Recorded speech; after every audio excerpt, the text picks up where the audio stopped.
to the radio, read the billboards, watch TV. Did you know that you are exposed to over 3,000 commercial messages every single day? The U.S. is the most marketed to country in the history of the world. Why do you think all these companies spend billions of dollars on marketing? Because it works to get you to spend your money. The majority of the companies have their interest in mind, not yours. This lesson will give you some things to think about and be wary of when you get bombarded with advertising. Please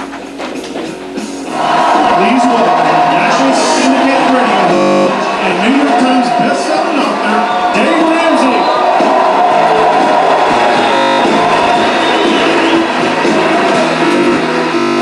We live today in the most marketed to culture in the history of the world. Let me say that again so that you really grasp it. We live today in the most marketed to, advertised to, sold to culture in the history of the world, right here in the United States of America.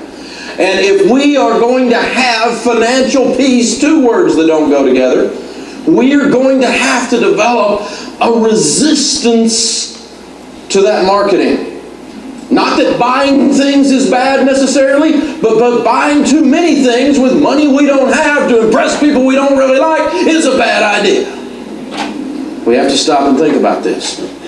When I got in the real estate business at 18 years old, they taught us for the real estate test, they taught us a Latin phrase. It's probably the only Latin phrase I know, so I'll brag and use the one that I know. It says caveat emptor. And caveat emptor means buyer beware. Buyer beware, because in the real estate business, typically the home that is listed, the seller is paying the commission both of the agent that has the sign in the yard and maybe of the agent that's bringing you to look at the house. And so technically speaking, in that situation, the buyer does not have representation. And so we were taught to teach the buyer to beware, because we're supposed to represent the person paying us in that situation, the seller. Now, agency laws have changed. Now we have buyer's representation for agents and other things.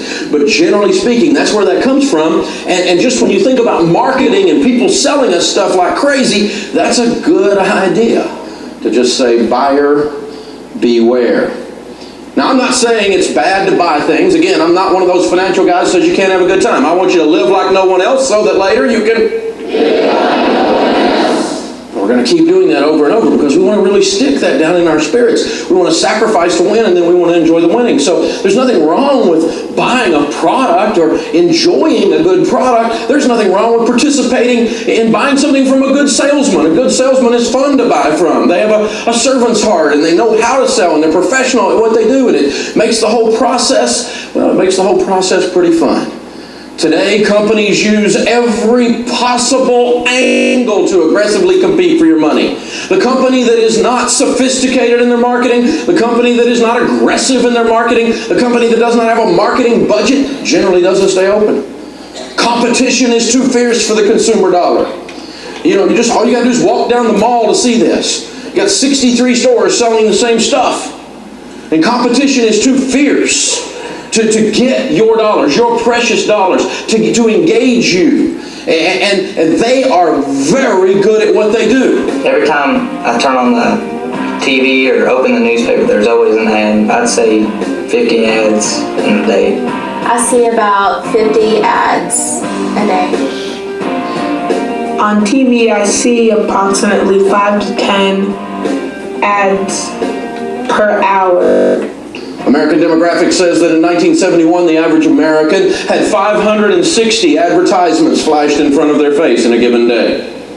Today, according to the book Affluenza, which is a great book, by the way, that guy says in studies he's done that it's between 3,000 and 4,000 advertisements a day that you and I are having flashed in front of our faces. This stuff is a real deal. And a child born today will see over 1 million advertisements before their death. That's bizarre. And that stuff works. That's why they do it. They don't do it because it doesn't work. Why would you spend millions and billions of dollars on something that did not have an effect? When you advertise a certain way and you see results, you will advertise and spend those dollars again. That's just good business. And it's not evil. I'm not mad at these companies. But you and I need to be aware, to beware as consumers. A Harvard study found that for every hour of television per week you watch, you average spending an extra $200 a year. There's a direct connection with the number of hours you spend in front of the tube and your spending. Why? Because there's a lot of advertisements on there. Plus, they show these families that seem to have everything that my family doesn't have. And we think we need to go get it, and we need to go get it right now. Sad thing is this right now, advertising directed at children, according to the New American Dream study, this year, advertising directed specifically at children, $15 billion will be spent. They're teaching our kids consumerism. Again, I don't think this is evil. I'm not paranoid about it, but I am trying to sound a horn and say, wake up! We can't live like this and win. So, what are we going to do? Well, we have to be aware of stuff. I mean, it's sophisticated. The Sony stores now are putting certain scents in the air when you go in at different times of the day. If it's a busy time of day, to relax you a little bit. And other times of the day, to pep you up a little bit. You go in Bloomingdale's, different departments have different scents now. You go in the baby department, you'll probably smell a little baby powder in the air. Makes you kind of feel like babies are there. And we're just wandering along like Gomer Pyle without a clue. And just buying stuff and buying stuff and buying stuff and buying stuff and buying stuff. So what we've got to do is we have to identify the enemies of our financial peace in this process. And they are enemies. They're not enemies in the sense that they're evil or somehow we have to do battle with them, but we have to be aware of the techniques and the processes these companies are using, and when we are, then we're more wise as consumers. The first of these is personal selling. Oh, we are good at selling in this culture, and I'm a good salesman. I sell ideas for a living now. But I've been selling all my life. I grew up in a salesman's household, and I love salespeople. I really enjoy buying from a good salesperson. And I really can't stand being around an amateur that just, rubs you the wrong way. They're just abrasive. I don't want to be near these guys. But people who know how to sell, well, they spend thousands and thousands and thousands of dollars and thousands and thousands and thousands of man hours sitting in a classroom learning how to talk to you in a certain way, to serve you, to assist you in your decision to buy their stuff. Zig Ziglar's brother Judge wrote a book years ago. He said the title of it was Timid Salesmen Have Skinny Kids. If you're going to be good, you better be good at it. It's not a game. The car salesman that is unprofessional and you walk up and you ask a question about a car and the car salesman just answers the question. Now this gal will be out of the business in a little while. We're taught the very first thing in Salesmanship 101 is you never answer a question except with another question. Oh, do you have this? Do you have this Ford Taurus in blue? Well, tell me, were you looking for a sport version or possibly the four-door for the family? Tell me about your situation. Well, we're thinking maybe the four-door. So is safety a big concern, or are you more looking at gas mileage or performance? And you begin to answer questions with questions, and every time there's another answer to the question, there's one more item on the order blank that has begun to be filled out. Do you want the one with 4 wheels? And when we finish filling it out, voila, we don't happen to have that here, but we can get it for you. We'll have it here by this afternoon. So we can go ahead and do the paperwork. You can drive the green one. We'll have the blue one delivered, and it'll be here this afternoon by the time we get the paperwork done anyway. So we'll test drive this one, but just think blue while you're driving green. And they don't even have to have it on their lot. They'll have it from a dealer across town on a cross-purchase agreement. It'll be there in no time. And that's how the business works. And the National Auto Dealers Association knows that you won't be back. As a matter of fact, they do studies on be-backs. When we're on the car lot, we say, we're looking and we test drive and we're starting to bite. You're starting to enter into the sales process, and then you say, well, we're just looking around, we'll be back. In the car business, they call those be-backs. You won't be back. 88% of the time you don't return, because by the time you're test driving you have car fever. You will purchase a car within 72 hours on average. and you will buy it somewhere within that period of time, and you will not do it in a second decision process 88% of the time. You won't be back. And the salesmen know this in the business. They're trained. You don't even know this about you. But they know what's going on, and so they've tried everything, and you're still leaving thinking you're going to be back, and you look down and there's something around your ankle, and it's the salesman. Because they know they're professionals at what they do. It can't be called a game when you enter into the arena of purchasing something in America today. Taking Carl. Carl, you got a call on line 4. Carl, line 4. Hey, how you doing today? Yeah, good to see you. Come here a second. I want you to have a seat in this car and smell that fine Corinthian leather. Ah, it's lovely. It's got Bluetooth, and it also has a surround sound with an iPod dock. You do have an iPod, don't you? Oh, hey, listen to this. Listen. 0% for the first 2 weeks, and it adjusts monthly after that, okay? You'll probably want to get the full roadside coverage on this deal. Oh, and this little rain sensing wipers, well, of course, it's got that inverters. It's got the twin ace ply. It also has wheel locks, so you don't lose these pedals either way. It's a win out of the situation. Stop. I'm not going to do this to you. I knew it the second you walked up. I said, I like this person. I want to give you the insider deal, okay? Now, I don't know if I can make this happen because I need to get manager approval on this deal, but I'm going to do my very best, okay? You just hang on, sit tight, don't go anywhere. I'll be right back.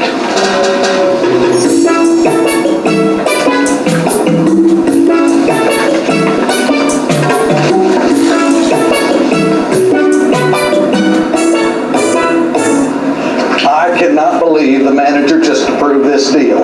This is unbelievable. I am sure that you are aware that all the cell phone companies are battling to get their phones installed in new cars. Now, currently, the cell phone companies are underwriting our car leases. Now, I checked with your cell phone provider, and we can add this car lease to your current phone contract. Here's how it works, okay? Now, anywhere you drive during the day counts toward your base miles. But if you go over your mileage in any given month, the rates will double. Now, you can drive anywhere you want to between the hours of 7 p.m. and 1 a.m. on nights and weekends, as long as you're going to see someone that's on your plan, okay? Now, if you drive long distances, long distance rates will apply. Now, the best part about this deal is that rollover miles will be included in your first year. What do you think about that? Huh? No, what? Wait, no, hey, we'll throw in the undercoating. Yeah, and the overcoating. And a free cell phone.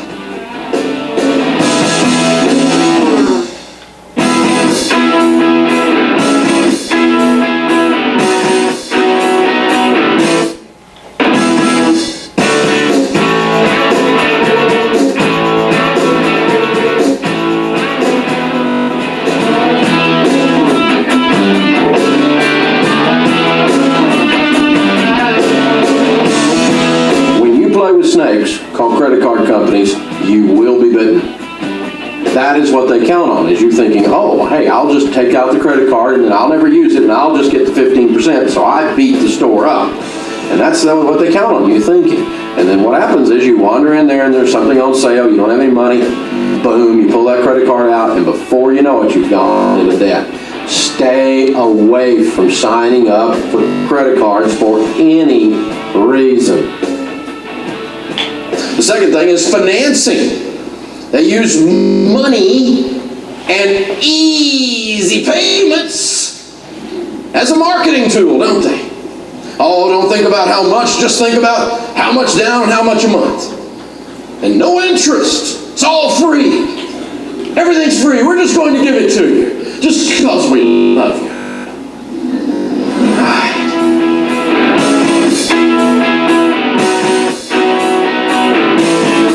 0% interest sounds like it is a good deal. It's kind of like the 90 days, same as cash. There's no interest during that 90 days. But if you don't pay it off during that time, they back charge you through the whole time and going forward at a really high interest rate, usually 24, maybe as much as 38% interest.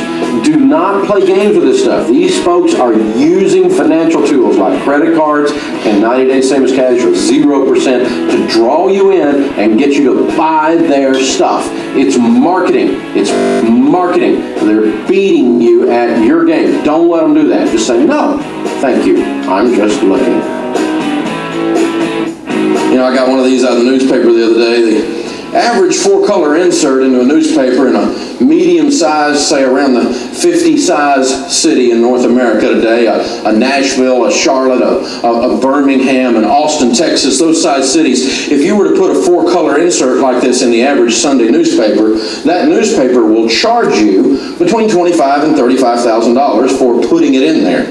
Just for sticking it in there and delivering it to your door is what they charge. And then, of course, the company, the furniture company, the electronics company has to pay to have this printed, have the graphics laid out, lay out the whole game plan, have it looked at by legal, and then printed and sent and delivered. They pay the shipping over to the newspaper, and then they pay the newspaper to stick it in and deliver it. So there's tens of thousands of dollars involved in getting this in your house. And yet, I open this thing up and it says, no interest until 2012. They're going to give me free money. And in case I miss that, every page I open up, it says no interest until 2012. Across the back, no interest until 2012. Every page, it's the predominant graphic on every page. No interest until 2012 on your furniture. So that means if I go over there, there's no interest until 2012. They're giving me free money. How naive are you? Do you think that possibly the cost of the money, because money costs to borrow it, doesn't it? This money's sitting somewhere. They didn't get the money for free. If they're using a bank's money, they are being charged interest for that money. That's what banks do. So who's eating the interest? Must be built into the cost of the furniture. Just a thought! Think! 90 days same as cash means as if I was to get 90 days same as cash without interest. I believe it means you can pay in 90 days or you can pay cash, or it's the same as cash maybe. That after 90 days you can have the same cash as you had the first day. My goodness, aren't we naive? 90 days, same as cash. 90 days is not the same as cash. It's not the same as cash. Statistics tell us that 88% of these 90 days same as cash contracts convert to payments, which are usually at about a 24%, sometimes a 38% APR. That means 9 out of 10 of you who think you've whipped up on this company, who built the cost of the interest to start with into your furniture, it's built into the profit margin, people, okay? This is, don't be naive. They don't spend $35,000 to give away money. Let's wake up. Let's think about what we're doing here.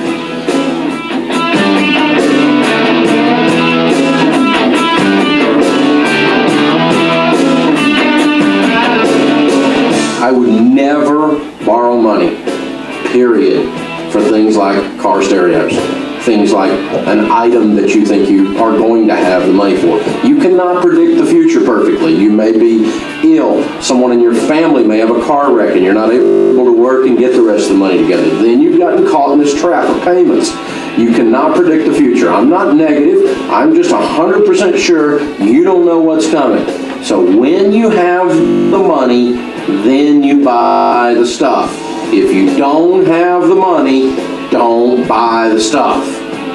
And so you really have to be careful about this. The latest one, of course, that's been a big deal, huge marketing plus, has revitalized an entire industry. 0% car interest. Everybody went and bought a new car all of a sudden, and the car market was dying. And it drew people in like a moth into a flame, 0% debt. Now, C&W Market Research has found that only 1/3 of car buyers that hit the lot looking for a 0% interest deal qualify. And 91% of car buyers finance their new cars.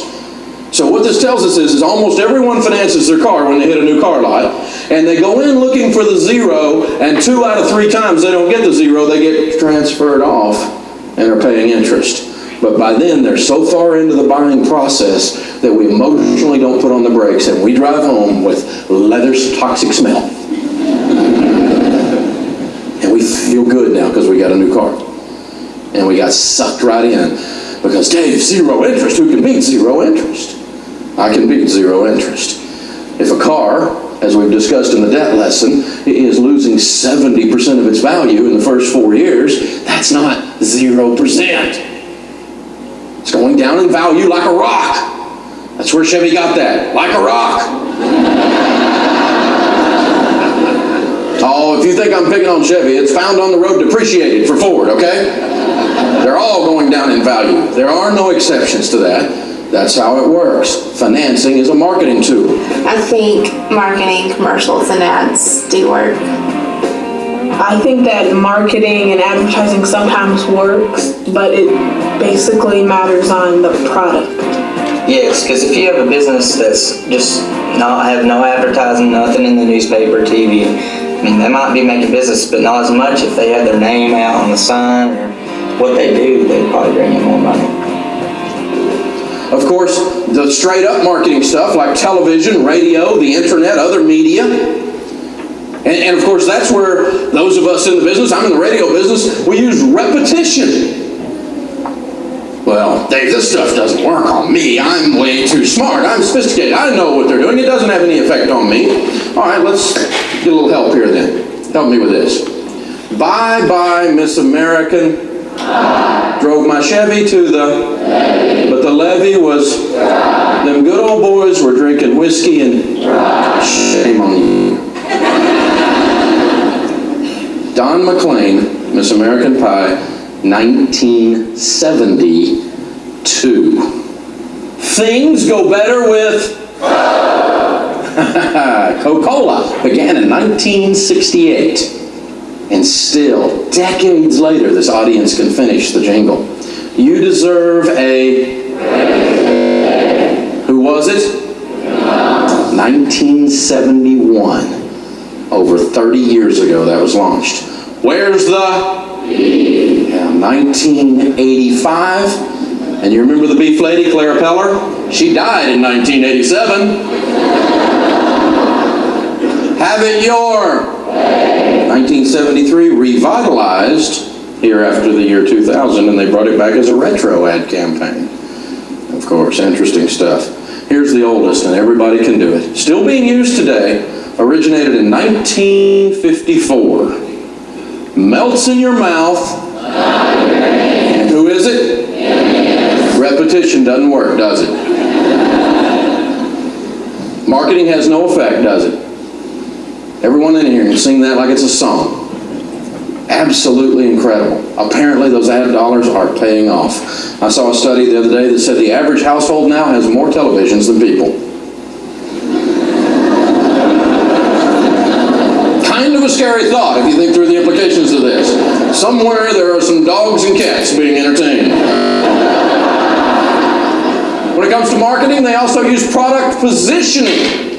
Product positioning is a big deal. There's all kinds of aspects to this. One is brand recognition. Brand recognition is where they position a product in your mind as associated with a certain value. For instance, years ago, the first time that the generic products started hitting the market, there was a big ketchup war. Because your local grocery store would slap a generic brand on a ketchup bottle and put it on the shelf cheaper than Hunt's or Heinz. And I remember there was a commercial, some of you remember it 15, 20 years ago, where they would show the Hunt's or the Heinz ketchup, and it was thick and rich.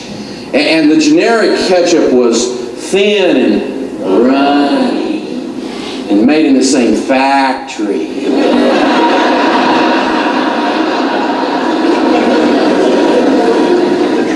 Mercedes has done such a good job as positioning themselves in the consumer's mind as holding its value. Mercedes hold their value. You ought to look at the numbers if you think that's true. As a matter of fact, an interesting thing happened that didn't work in marketing was Cadillac back in the 80s, late 80s, early 90s, found that Cadillacs of a $50,000 level of Cadillac was holding its value statistically better than a corresponding Mercedes. When Cadillac studied this, knew it was true, but in the consumer's mind, a Cadillac went down and a Mercedes was just steady. Mercedes had planted that as a brand position in our minds. Cadillac spent $100 million buying advertisements trying to teach the consumer that it wasn't true and the ad campaign was a flop. Mercedes was so entrenched in the consumer psyche with the thing that holds its value, they'd done such a good job that everyone didn't believe the Cadillac ads. And they were true. At that period of time, I don't know what it is today, but at that period of time, Cadillac did hold its thing. We've got a new one going on. If you use Macs instead of using a PC, you're cool. PC people like me that don't use Macs can't stand the things. They don't want an Apple on my stuff. I'm a nerd. I'm undernourished. I don't know what's going on. My intellect hasn't kept up. But you people with spiked hair, boy, you're cool. You're cool. You got it all together because you use an Apple. They've done a great job with that one. That is a fabulous marketing campaign. The iPod marketing campaign has been fabulous with those guys. They've associated their entire brand with coolness. Their entire brand is about you are cool if you're using their stuff. Young people, the younger the demographic, the more likely you are to go that direction. The older you are, the less you care about being cool. It's very interesting stuff. This stuff works. They spend a lot of money on it. Bottled water. I got a friend of mine that's very wealthy. He says, he thinks that, how some people call themselves a wine snob. He says he's a water snob. He spends money for this expensive water and he can tell the difference. No, he can't. I was getting ready to be on 2020 not long ago with John Stossel, and so to get ready to go meet John Stossel and hang out with him, I read a couple of his books. And it was really interesting. I wrote down the stuff out of one of the chapters because he's got that stuff, he does where he studies consumer myths, right? And he did the bottled water myth. He got all the expensive waters out, and he got New York tap water. New York City tap water out. He took it all to a microbiologist. The microbiologist went through every one of them. He said there wasn't spit difference in them. They were exactly the same. Maybe a little more fluoride in the tap water. That was it, which would be good for your teeth anyway. He says basically the same. And then they did blind taste tests, and the most expensive water came in the worst. New York tap water came in third consistently. New York City tap water. And the cheap generic water? What are we saying?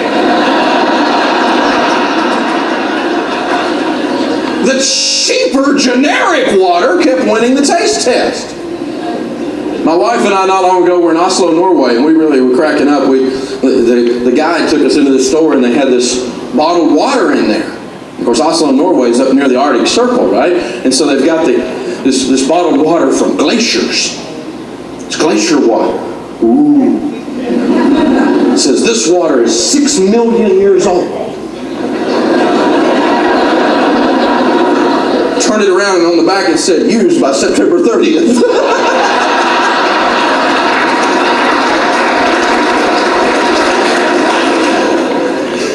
Is it any wonder that Evian spelled backwards is naive?